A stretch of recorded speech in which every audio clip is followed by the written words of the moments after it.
Okay, looking good. Okay, yeah.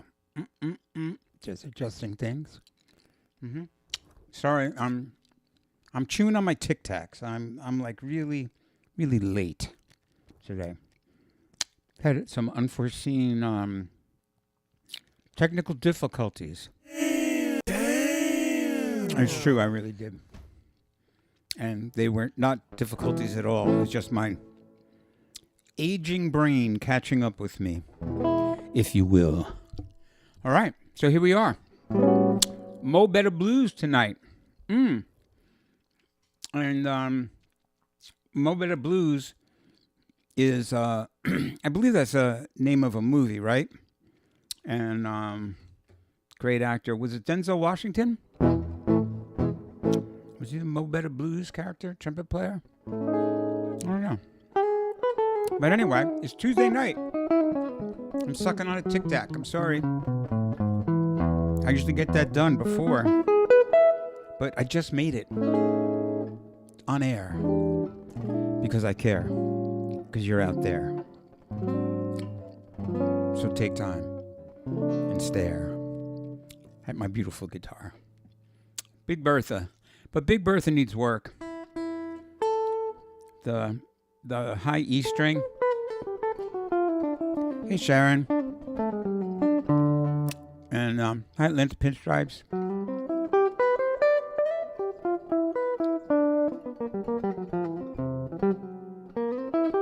Anyway, yeah, Big Bertha needs a little work.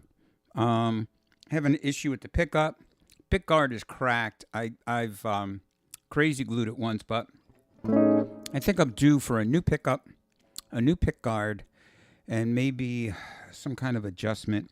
Because every time, I'm just always afraid to bring my guitars in for adjustment because they look at them and they go, "You need new frets." And they're right, but it's a lot of moolah to get new frets. For me to refret this guitar is just about what it cost me to buy it. Might as well just get another one. Oh, I never thought of that. I just collect them. Yo. All right. Hello, Atlanta, Sharon says. Yes. So we had some terrific rain up here, man. Everybody was freaking out. And somehow Kathy and I missed it. We drove out to, we drove across the bridge on 84, wherever that bridge is. And so we kind of missed the rain when it came here. And then it started raining as we left where we were, but we left there and got here, and it wasn't raining. So we missed all the downpours. They happened, but we happened to be in two different places when they happened. Newburgh, that's where we were. I was going to say Newfoundland, but no. Newburgh, New York, that's where we were. So we went there, we missed the rain here, and then we came back here, and it rained over there. Okay. But what does that have to do with Mo Better Blues? Nothing, but let's see. Yeah, Sharon said major storms in Connecticut today. Yeah.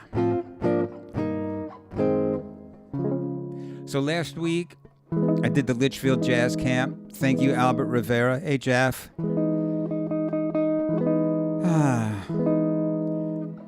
Jeff says he's privileged to be here. Well, Jeff, I'm privileged to play for you, bro. And so anyway, I did the Litchfield Jazz Camp last week. Thank you, Albert Rivera. Thank you, Don Braden, Vita Muir. Thank you for the gig. Sean was like, I went to Newburgh. Oh, you were skydiving over at the airport there. Yeah. So, maybe I'm just going to start. I was going to end with because the movie Mo Better Blues, there's a song in there, and the song is Mo Better Blues. And me and young Gil Paris, we used to play this song together when we used to do duos way back when in the 1990s. And so I dug out the chart, and I'm going to play it tonight.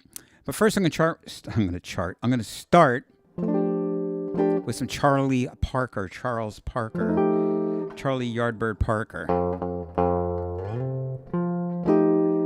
One of the originators of the bebop style of music that's loved by some, misunderstood by most, revered by a couple, threatened by three.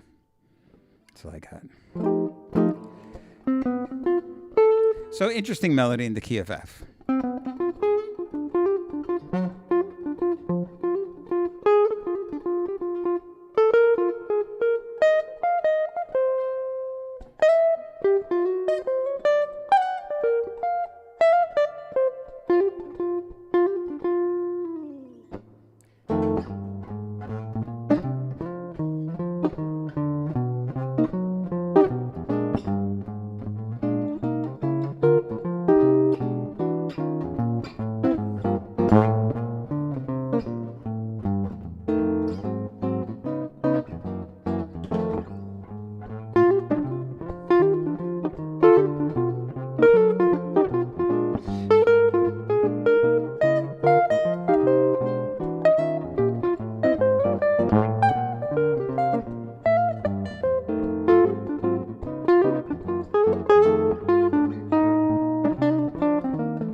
All right, let's see what's going on here. How was Litchfield? It was good, Sharon. Good. So many stories about Charlie Parker, Mr. Yardbird. Yeah. Some good, some bad. Some ugly. Bony knees to all. Bee's knees. Waka waka. Atlanta, you are best stripper in town? I missed something here. Okay. Anyway. No net, one take. Yeah, I love that. Hot start. No net, one take. No fake. No AI. Aye. like, so I gotta say, I'm anti-AI when it comes to intellectual property. I don't like that. Not cool. But what do I know? I know that I'm gonna do a song by Charlie. No, I just did a song by Charlie Parker. I'm gonna do a song by Mr. Django Reinhardt. So we're gonna jump back into an older time, and this is a song called Blues and Minor.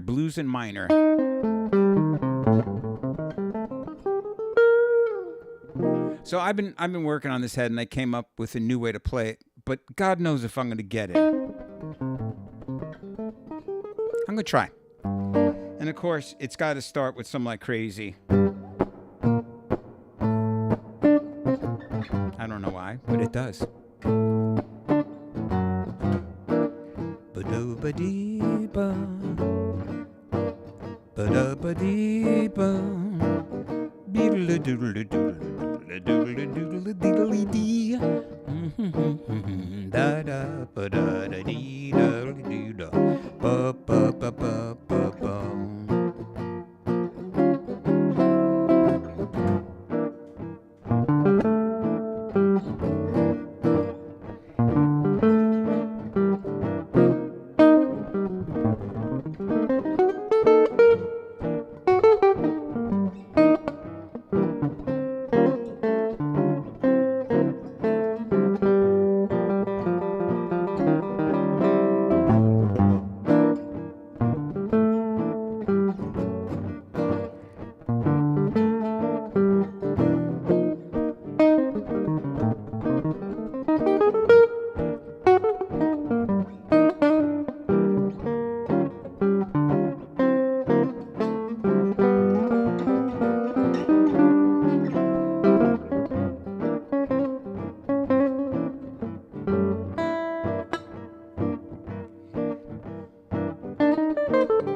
by you know who.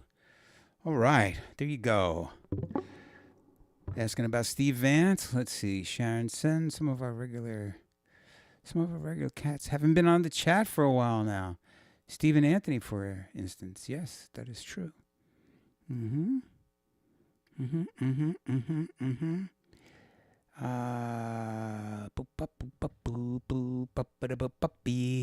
All right.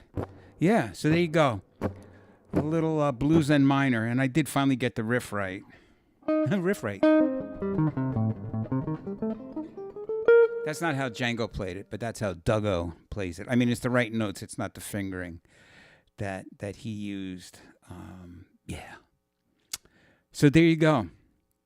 And I did want to mention that, you know, had you get a musician to complain, give him a gig, right? And so we had a gig coming up at Jazz on Main, and we did it this past Saturday. And I got to say, it was one of the more enjoyable gigs I've done in a long time. And, you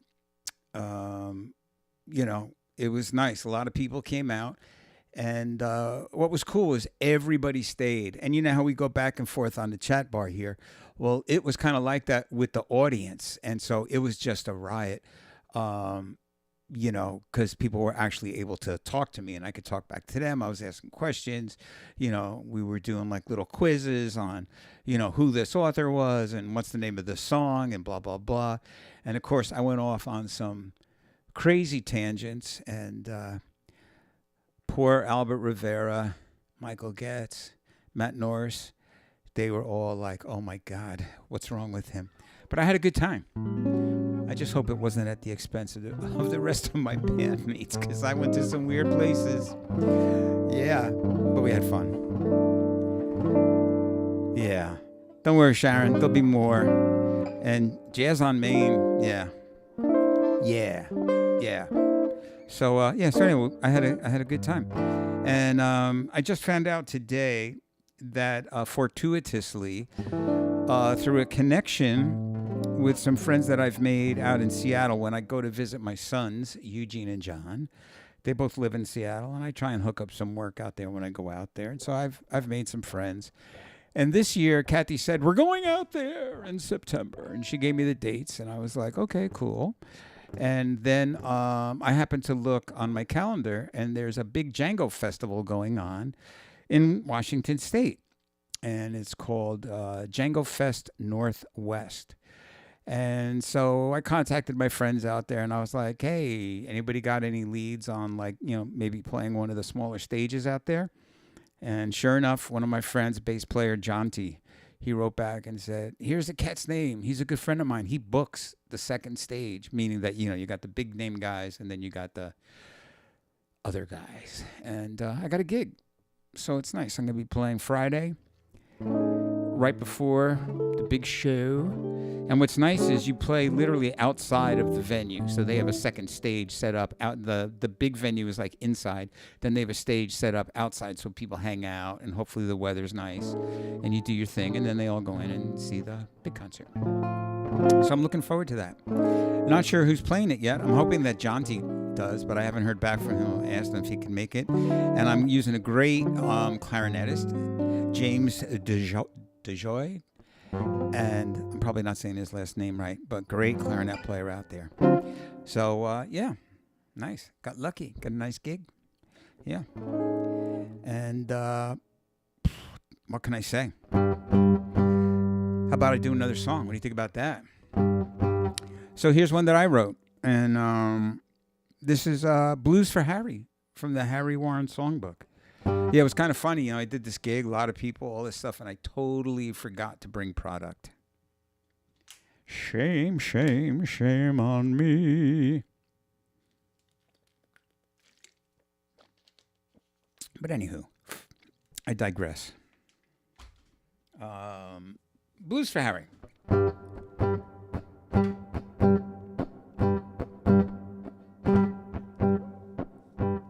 So I tell the kids in the camp I want them to be able to comp with this rhythm, and I call it the Charleston rhythm. I did not invent that, but there was a dance called the Charleston. Charleston, but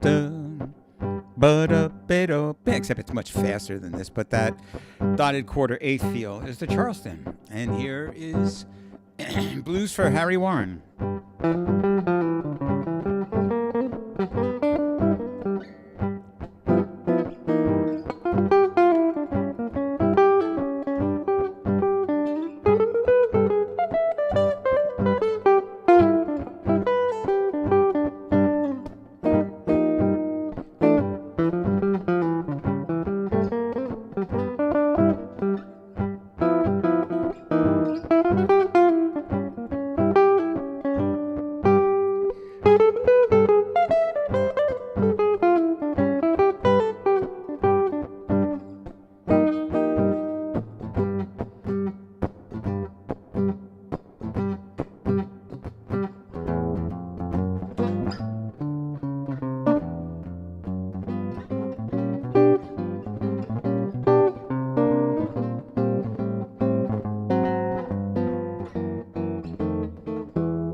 let's see. Phil asks, why on the epi are the balls end of the strings at different lengths going into the tailpiece? Does it make any difference if the bridge limits the vibration of the string anyway? That is a wonderful question. And I think, therefore I think it's just a, like an Art Deco kind of design. I mean, maybe somewhere along the line, somebody had some kind of reasoning for it. I mean, the strings are a tiny bit, like the break angle is slightly less on these strings than on this string. So the less break that you have, the lighter the string tension, and the steeper the break, the harder the string tension. But it's so minimal. It's like, I don't know.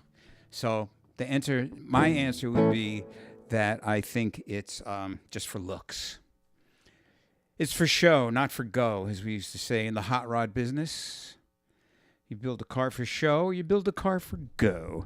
And I think that this guitar, that tailpiece, that trapeze tailpiece, I think is for show. I think. But somebody could quickly look online and be like, yeah. Sharon said, congrats on the Django gig. Thank you. Thank you, Jeff. Yeah. Okay. Oh, Philip is here. Who would use Django's fingerings? Yeah, true. You know. And the diehard gypsy guys, they sure do. And then they learn songs with all their fingers, and everybody plays it the same way. You know, you go to Django in June, and, you know, if you're not playing the fingerings the way they are, they're like, what? This is sacrilege. And they sprinkle you with holy water from Vienne, France, and burn you at the stake. Or just burn your steak. You get your steak burnt. I don't know. The Epifrequencator tailpiece. Yes, that's it, Jeff. So poor Philip, he's on here with us tonight, Philippe. And he's been studying with me for about 2 years now. And so he sent me a lesson. I sent him, a thing back. He sent me a return thing, and I didn't send him anything back. And I'm ashamed to say that, I'm usually really good about it. And what happened was I actually wound up working 8 days in a row. Like, I did a gig. No, I did, what did I do? How did it come out to 8 days? I did a gig Saturday. Yeah, I did a gig Saturday. Then I did the camp for 5 days. Then I did a gig the next Saturday, and then a gig on Sunday. Yep. Oh, and actually I did 2 gigs in one day, because I did a gig the Sunday before for Albert and then went and did the camp. So anyway, I went like 8 days without a day off. Then I fell behind on my other obligations. But I'm back on track now, I hope. So now, let's switch gears. Let's go on to Wayne Shorter. One of the, I love his compositions. I love his playing, but I really like his composition. So this is a song called Footprints, and it's in 3, and I hate when people take songs and they take songs and they put them in other meters. But I did that. I did that on this song. I took the song and I put it in another meter. Yeah, I know. Sorry. So this is Footprints. And this is some kind of Afro-Cuban something. I'm not sure. Yeah. But I know that this is like something kind of like a beat that I heard Santana do and other sort of like Afro-Cuban bands. But I don't know what this is called. When you don't know what an Afro-Cuban beat is and you just go, oh, well, it's salsa, which basically means dance music. Okay.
Right. There you go. Little footprints. Wayne Shorter, done in a Afro-Cubanesque style. All right. Let's see what's going on now. No net post number. Oh, yeah, that's right. I actually put the right number on this post this time. Yes. 8 days a week. Yeah, I did work 8 days, yeah. Keep this one as a regular on Blues Night. Thank you. I like this. Thank you, Philippe. Yeah. Kind of different, right? But like it really works. It wakes. And there's a lot of guitar technique happening there. The mute, where you get a note, but you get a lot of rhythm, which is nice. I dig it. Can you dig it? I can dig it. I can dig it. He could dig it. She could dig it. We could dig it. Yeah, let's dig it. Okay. Yeah. Okay. So what do I got up next? Oh, some Stanley Turrentine. This is a great player, Mr. Stanley Turrentine.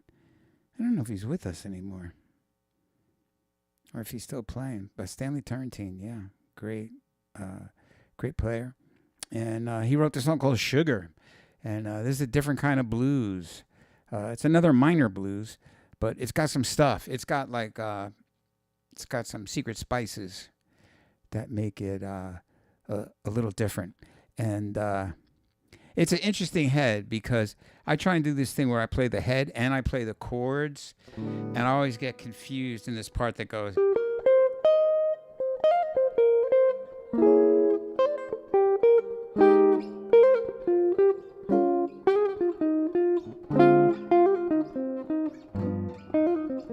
Because your chords are like one step ahead of your melody. I don't know how to explain it, but you're kind of like anticipating the chord after the melody. I don't know.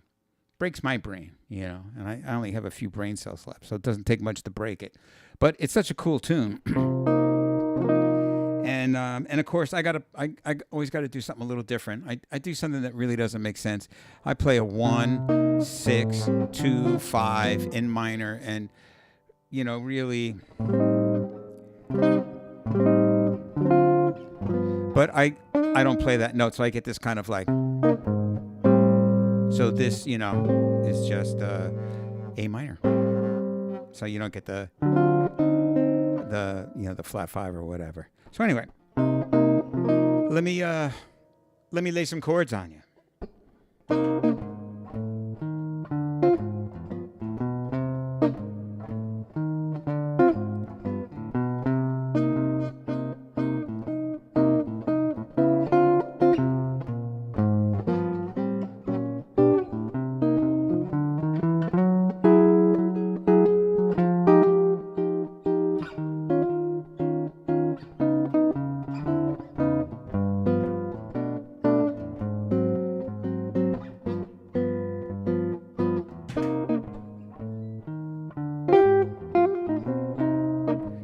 Screwed up the chords at the end.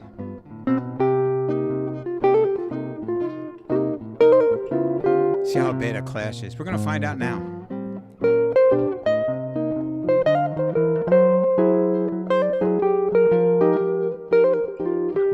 Here it comes.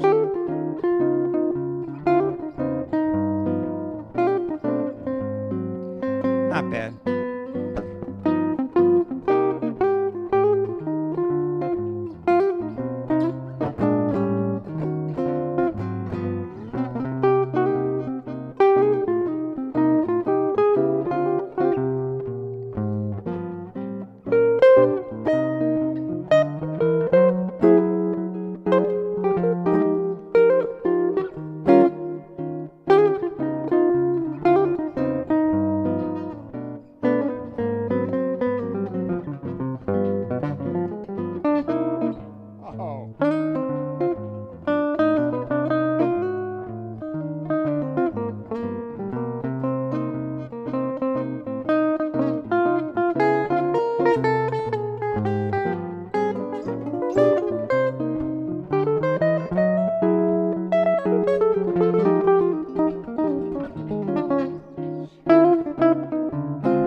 yes.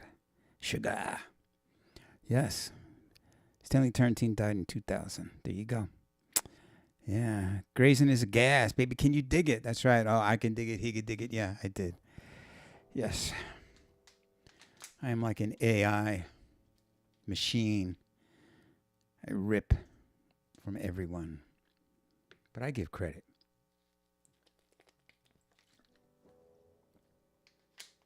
And all the copyrighted material of other people's that I have published, I have paid royalties, both mechanical and digital.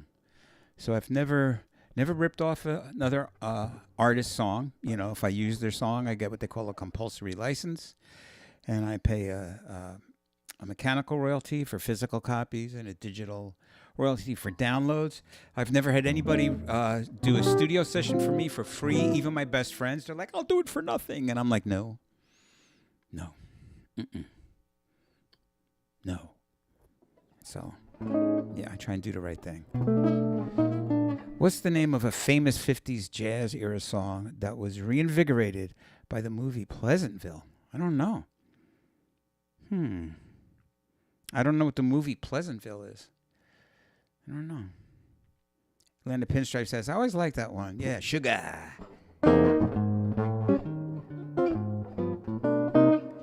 Yep.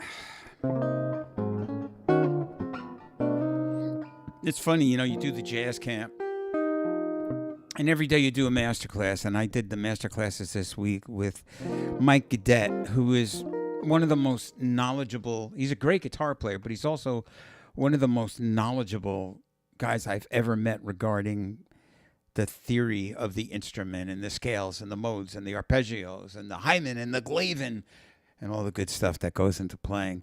So we would be doing these master classes every day. And you got like, I don't know, 8 or 9 guitar players. And so we'd play, Mike and I would play a piece. And at the end I'd go, anybody got any questions? And they would sit there like, and I'm like, yo, you just heard like Mike like reinvent the instrument, and you have like no question on what he did. You got everything that he did, and then it'll be like somebody raised their hand. What kind of pick do you use? And I'd be like, shut up. How do we reach these kids? But we had fun. I hope they learned something from it. But for me personally, I just could never understand, going somewhere and not knowing who is teaching, or not being prepared to present yourself in front of them and perhaps learn something from them. I don't know.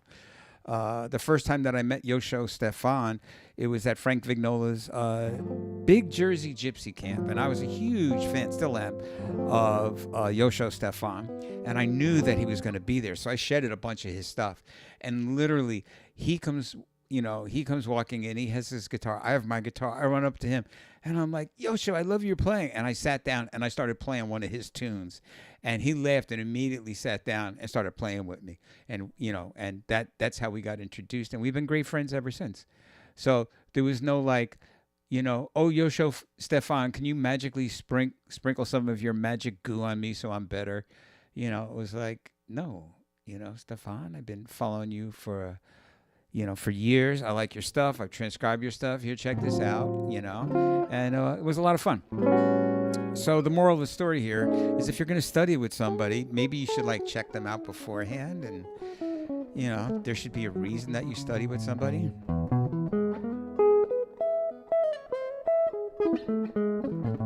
Because you might find out that person is not the right person for you to study with. That could also be, right? Philippe says, theory is tough for kids. Yeah, I'm totally anti-theory. I think you should learn how to play and then figure out the theory later. You don't learn how to read and then learn how to speak, do you? No, you don't. You do not. Of that, you don't do ever. Okay. So now I think I'm going to try and play a couple of songs that I've never done on live stream. And the first one is going to be Sister Sadie by the great Horace Silver. And if you never checked out Horace Silver, man, he's great.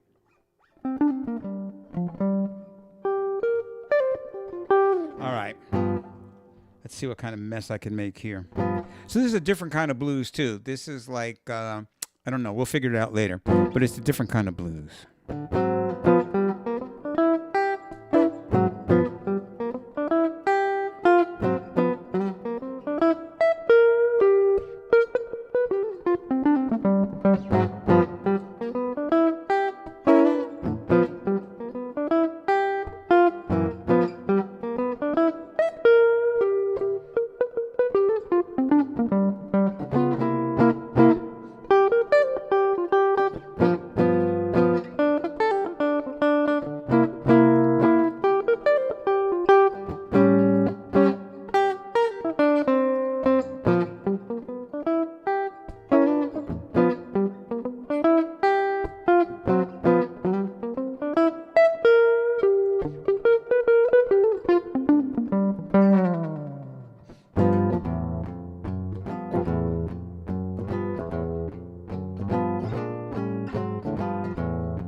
Yeah, a little Birdland throw. Hey, Steve is here. Steve, your ears must have been ringing because people were like, where's Steve? Where is Mr. Steve Vance? All right, he's here. Land of Pinstripe says, yes, my favorite hard bop pianist. Yes, indeed. Yes. Yes. Yeah, Yosho. Yeah, it's spelled like Joshko, Joscho, and it's pronounced Yosho. Imagine if he doesn't show up for a gig. What happened? Yosho was a no-show. Yeah, I know. Okay, let's see. Land of Pinstripe says, oh, another keeper. Thank you. Some crazy ass weather. Yes, we've had some torrential downpours, as they say. The traffic jam is just getting a little tired. Yeah, I agree. Yeah. Yeah, trying to mix things up. So,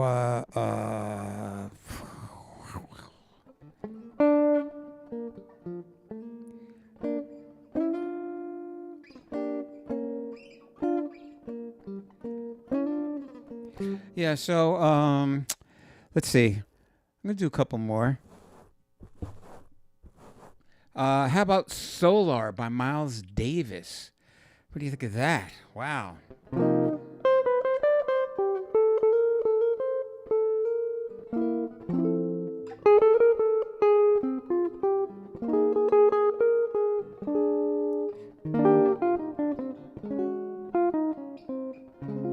Then this. Oh! Kind of cool. I think this is a 16-bar blues. Let's see.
Okay.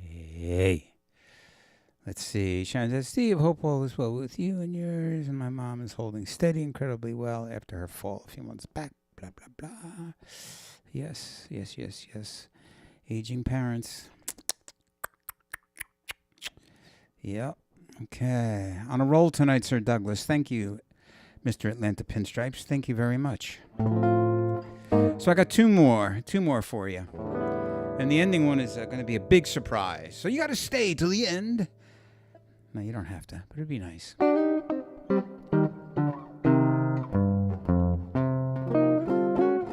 So this is Sonny Rollins, Tenor Madness. And of course, I got to try and do something stupid with it and harmonize the melody. And I kind of get like finger tied. It's a simple melody. Now it's minor. Back to major. Then a little riff. But then when I harmonize it, see, yeah, that part. That's easy. Probably can't do it.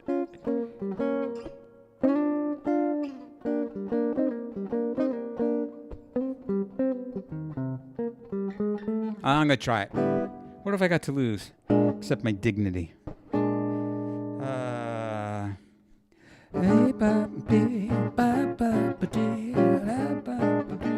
Little different comping on this.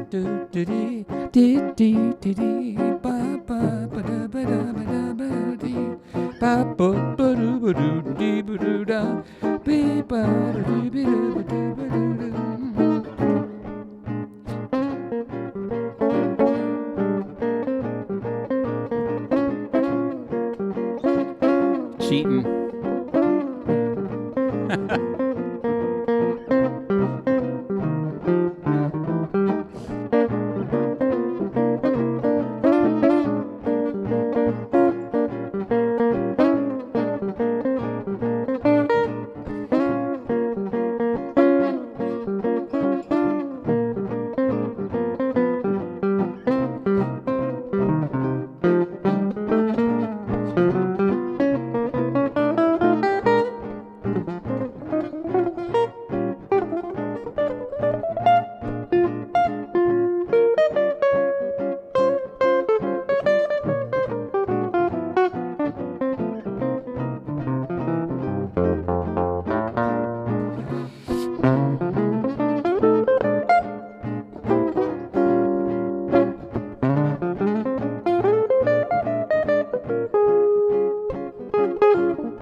cop out, huh? But easy. No mistakes.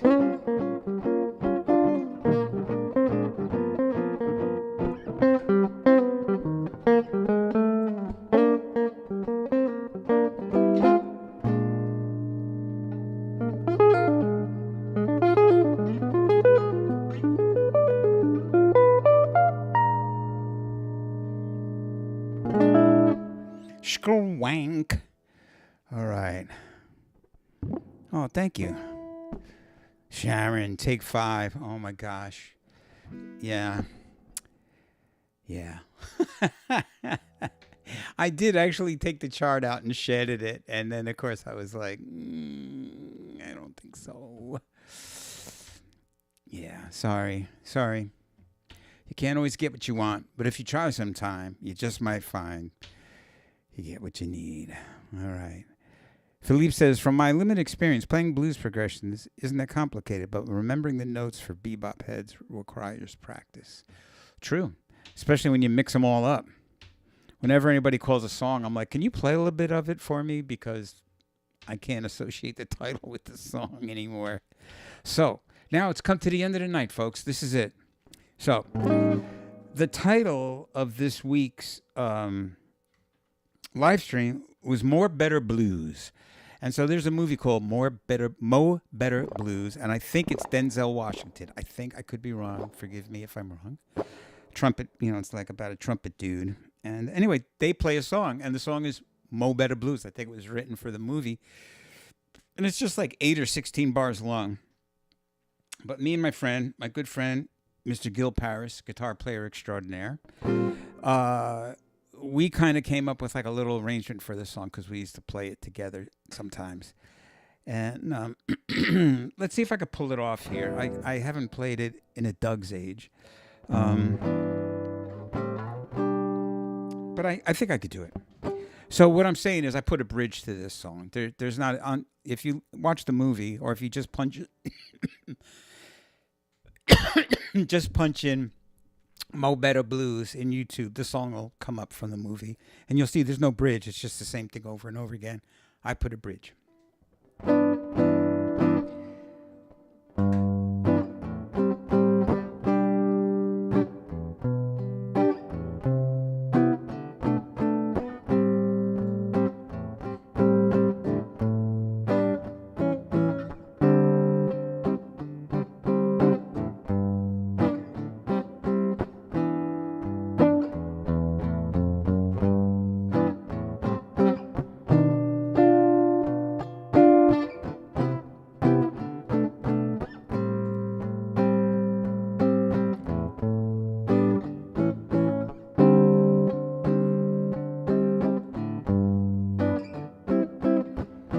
Bridge.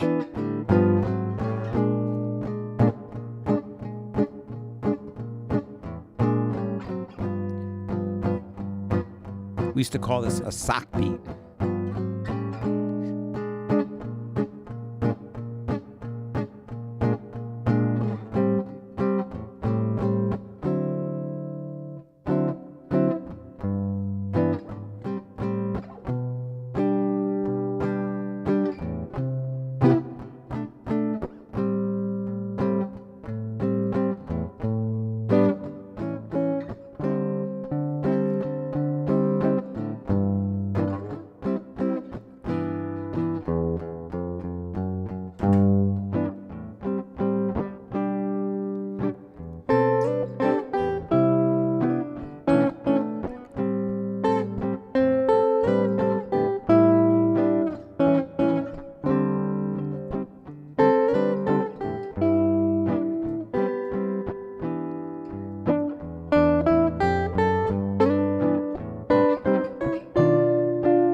Yeah, there you go. Man, Wick Forest. Hey, Doug. Hey, man, Wick Forest. All right. Yeah. So what'd you think about that? Birdie. Isn't that nice? Buddha do do do do do do do do do do do do. That's the whole song. And then I put the bridge. I made it an A-A-B-A. So there you go, ladies and gentlemen. Lisa Johnson is here. That's what I'm talking about. And we got a new person. Man-Week for Us. Week for Us. Ah, I see. Thank you for joining us. You're late joining us, but you joined us, and that's what matters. So come back next week. Oh, and before we go, ladies and gentlemen of the jury, I would be so remiss if I didn't point up here to my website and say, hey, if you're new here or if you're old here, go visit my website. Hold your phone up over there, and it'll take you right to my website. Check out all the cool stuff I got there. And then above my headstock here, you could see that I have the wrong set of strings up there. I have the gypsy strings, but I do endorse Labella. All my strings are Labella. I'm using Labella 12s, round wound on this guitar. And then below my headstock is TrueFire.com, which Philippe knows about because that's where he takes his lessons with me, through TrueFire. So you could be anywhere in the world, and you could take lessons with me through TrueFire. Yeah. Sharon says, Doug, maybe shred the Brubeck Take 5 for another time. Okay. For you, Sharon, I will. But I got to say, it's just like, it's a lot of dues for not a lot of reward. But for you, Sharon, I would. Okay, Take 5. I'm going to shed it. What am I doing? I don't know. The first part's kind of easy. But that bridge. But I'll get it for you, Sharon. Just to show you that I care. All right, so I think that's it. I think I've said everything I need to say. Oh, what's happening with the telly? Okay, the continuing saga of the Telecaster. It's still drying. The neck is done. I guess by this time, probably the frets and everything are in. I would think. I don't know. But I was told that it'll be about a month and I'll have it. So it's the middle of July. Well, it's almost the end of July, for crying out loud. It is the end of July. So I'd say by September, I'll probably have the new Telecaster. So if I'm still alive by then, I'll have a new guitar. And you know what happens. You get a new guitar and you start writing on that instrument. So there may be a Telecaster record in the future for the 5 of you that are interested. A Telecaster record. And speaking of being interested, I reached 1,000 videos. I've posted 1,000 videos on YouTube. So if you ain't got nothing to do, go and spend a couple of years and go through the 1,000 videos I've uploaded. Yeah, that's a milestone, huh? And I'm getting real close to 3,000 subscribers. It only took me 20 years, but I'm close. I'm literally like 30 people away. So if you're seeing this and you haven't subscribed to my YouTube channel, do it. You could be the person that puts me over the 3K barrier. And that would be great. And I can just die in peace knowing that I reached 3,000 subscribers on YouTube. All right, so I guess that's all I got to say, except I do want to say you got to give yourselves a big round of applause. Come on now. Another round. Yeah, okay. Thank you so much for tuning in every week and checking me out and coming out to my gigs and buying my merch and just generally supporting me and having some fun on the chat bar and forgetting about all the nonsense in the rest of the world for 1 hour every week. So until next week, as always, I wish you love, peace, and just a little pinch of that delicious